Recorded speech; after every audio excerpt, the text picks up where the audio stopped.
Sebelum nanti kita tanyakan pendapat dari Mas Ahmad Hidayat mengenai kebijakan ataupun keputusan dari Menteri Keuangan membubarkan kelompok Moge yang ada di DJP atau Direktorat Jenderal Pajak ini, kita ingin ke Mbak Popi terlebih dahulu. Mbak Popi, bagaimana tadi kemudian yang sempat saya singgung, kalau pejabatnya yang pamer harta, Mbak Popi sudah jelaskan seperti apa pengaruhnya ataupun juga seperti apa penyebabnya. Tapi kemudian ternyata bukan pejabatnya saja, istrinya, anaknya pamer power juga, selain pamer harta, bahkan sikapnya ke sekelilingnya juga petantang-petenteng. Bahkan ada satu kalimat ini Mbak, yang dikatakan oleh Mario Dendi ini, nggak takut untuk kalau bikin membunuh anak orang, begitu salah satunya. Mbak Popi, silakan Mbak Popi. Baik, Mbak Popi sepertinya masih ada kendala untuk bisa mendengar pendapatnya Mas Ahmad Hidayat. Kalau gitu kita akan dengarkan. Mas Ahmad Hidayat mungkin bisa berikan pandangannya terhadap kebijakan Menteri Keuangan ini. Tepatkah memang kebijakan itu, kalau tadi saya sempat menanyakan kepada Mas Yudi, apa kemudian urgensinya kelompok seperti ini dibubarkan? Toh ini kelompok hobi, apa pengaruhnya? Mas Yudi ternyata sudah jelaskan, karena ini melibatkan benda-benda berharga mewah yang tentunya membuat masyarakatnya dicuriga. Ternyata satu lagi, Mas Yudi katakan pada saat di belakang layar atau pada saat iklan, hal-hal seperti ini membentuk komunitas, membentuk solidaritas. Mas Ahmad Hidayat mungkin punya pendapat mengenai hal ini.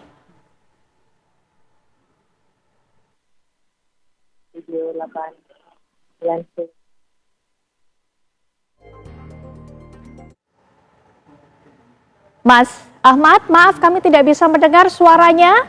Mas Ahmad?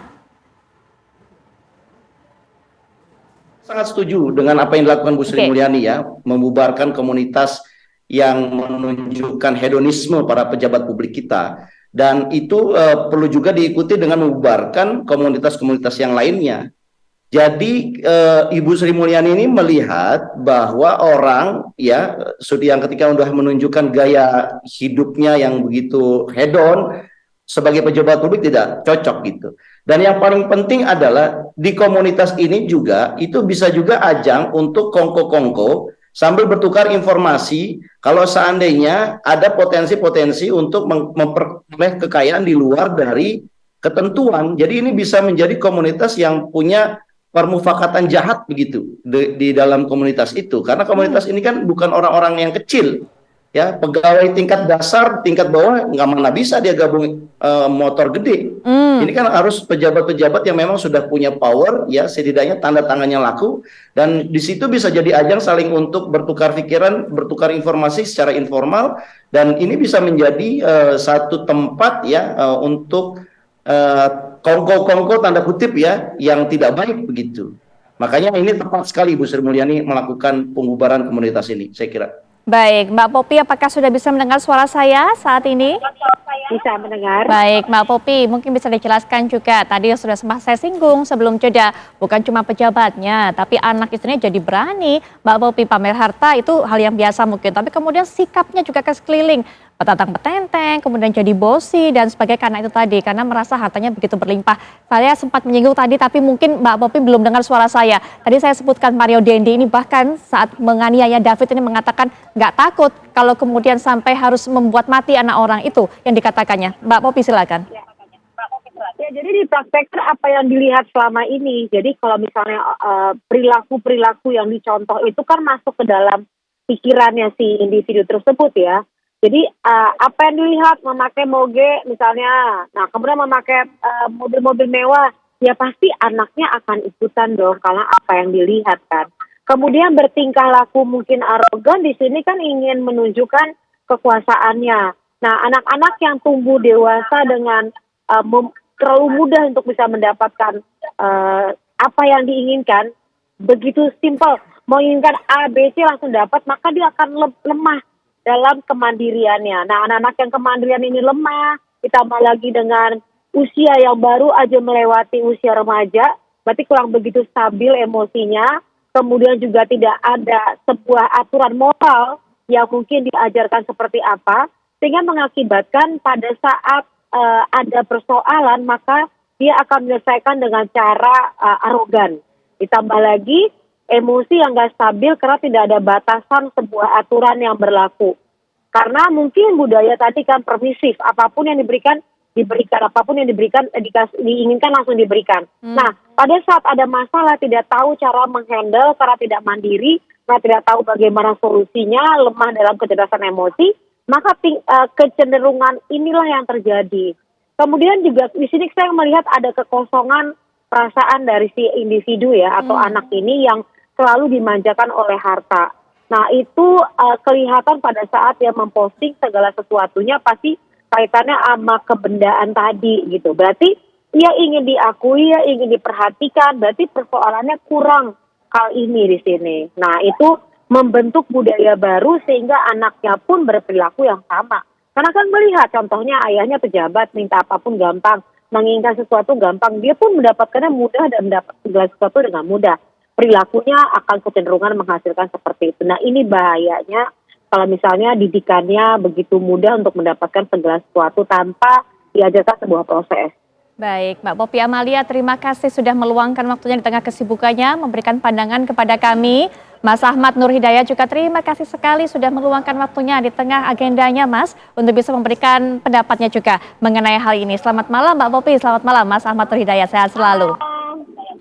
Baik, sebelum nanti kita akan lanjutkan perbincangan dengan Mas Yudi, karena Mas Yudi ini tadi pembicaraan di belakang layar dengan saya mengatakan ada satu hal yang bikin mereka ini nggak jera pamer harta, nggak jera korupsi. Tapi nanti kita akan baca dulu, kita akan lihat dulu kabar mengenai tim pengacara Mario Dendi yang datang ke rumah sakit tempat David Ozora dirawat siang ini. Tujuan kedatangan untuk menyampaikan permohonan maaf Mario kepada David. Pengacara Mario, Dolfi Rompas, dan rekan-rekannya datang ke rumah sakit tempat David dirawat di kawasan Kuningan, Jakarta Selatan sekitar pukul 13.40 siang ini. Kedatangan Dolfi yakni untuk menyampaikan permohonan maaf dari kliennya kepada David pasca penganiayaan yang terjadi. Namun tim pengacara Mario gagal bertemu David maupun perwakilan keluarga. Saat ditanya alasannya, Dolfi hanya menjawab belum saatnya karena David masih dirawat di ICU. Sebelumnya, Kristalino David Ozora atau David dianiaya oleh Mario Dendi hingga tidak sadarkan diri di kawasan Pesanggerahan, Jakarta Selatan pada hari Senin 20 Februari lalu. Kita juga akan dengarkan bagaimana pernyataan dari pihak pengacara Mario Dendi mengenai hal ini. Klien kami ya, Mario ya, kami sebagai kuasa hukum, saya datang bersama rekan saya, Pak Basri ya.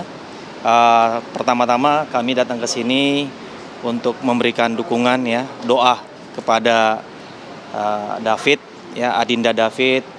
Kami ingin berdoa agar supaya beliau segera pulih ya. Itu yang pertama ya. Dan kedua, kami mewakili Mario ingin menyampaikan permohonan maaf ya, karena kemarin kan baru penyampaian permohonan maaf dari orang tua. Tapi ini kami datang untuk menyampaikan permohonan maaf dari Mario sendiri langsung. David saat ini mendapatkan perawatan intensif di Rumah Sakit Mayapada. Kemarin memang kabarnya ada perbaikan kondisi, sudah ada bisa gerakan refleks di tangan dan juga mata. Kita akan dapatkan keterangan terbaru dari rekan kami Adia yang saat ini berada di Rumah Sakit Mayapada. Silakan Adia. Ya baik, kondisi David Ozora pasca 7 hari setelah dilakukannya penganiayaan oleh anak mantan pejabat Dirjen yakni Mario Dendi kini masih belum sadarkan diri. Ketika tadi ditemui oleh awak media, tadi juga sempat ada paman dari David yakni Rustam, dan ia memberikan keterangan ataupun informasi kepada awak media bahwasannya David hingga kini memang masih belum sadar ataupun belum siuman, namun tentunya David telah memiliki perkembangan yang cukup pesat dan cukup baik. Paskanya dari kesembuhannya ini dia sudah sadar kurang lebih 2/3 dari kesadarannya, dan memang tadi Rustam menyatakan bahwa perkembangan David dari kemarin dan hingga kini memang belum terlalu banyak perbedaan, namun ia telah dapat menggerakkan kaki dan juga dapat membuka kelopak matanya. Meskipun belum pada kondisi yang sepenuhnya pulih, namun pihak keluarga kini masih terus dan hanya fokus pada kesembuhan David. Dan juga pemirsa, tadi Rustam sempat memberikan informasi bahwasannya esok hari akan ada rilis dari pihak Rumah Sakit Mayapada Kuningan ataupun pihak medis tentang kondisi terkini dari David. dan nanti pastinya rilis ini akan dilakukan melalui konferensi pers kepada para awak media. Dan hingga kini pemirsa, kami masih terus menunggu dan memantau kondisi terbaru David dan siapa-siapa saja yang masuk untuk mengunjungi David. Kembali ke studio. Nadia, terima kasih untuk informasi terbaru dari Anda, Mas Yudi. Tadi sudah sempat saya kasih bocoran kepada pemirsa bahwa kalau Mas Yudi yang katakan tadi di belakang layar kepada saya adalah kenapa kemudian mereka ini oknum pejabat ini nggak kapok. Karena memang hingga saat ini tidak ada undang-undang perampasan kekayaan, harta kekayaan. Padahal seingat saya, setidaknya Presiden Jokowi sudah mengatakan ini 3 kali kalau saya tidak salah, Mas Yudi. Ya betul, bahkan terakhir kan Pak Presiden itu ketika indeks persepsi korupsi kita anjlok gitu ya, setelah mengatakan kembali gitu ya, kita butuh undang-undang perampasan aset. Kenapa? Karena kalau ada undang-undang perampasan aset, saya yakin tidak akan lagi berani itu para pejabat-pejabat itu kemudian mengupload di sosmed atau memamerkan kekayaannya, karena akan bisa langsung diperiksa gitu kan, dan kemudian akan langsung bisa dirampas ketika dia tidak wajar. Apa sih harta kekayaan tidak wajar? Tidak sesuai dengan profilnya. Ingat loh, jelas seorang gaji pejabat segini, ya kan? Ketika dia mempunyai aset yang wah, dari mana? Seperti itu yang pertama. Kemudian yang kedua, yang paling penting juga pembuktian terbalik, ya kan? Di dalam undang-undang perampasan aset itu harus ada pembuktian terbalik, gitu kan? Anda buktikan, Anda rumah mewah ini dari mana? Seperti itu penting, gitu kan? Anda beli dari siapa? Tunai atau cash, gitu kan? Kalau misalnya dari rekening yang mana? Kemudian rekening itu bisa sebanyak itu, misalnya beli rumah 20 miliar, dari mana gitu kan? Kemudian yang ketiga, laporan LHKPN itu harus ada pidananya.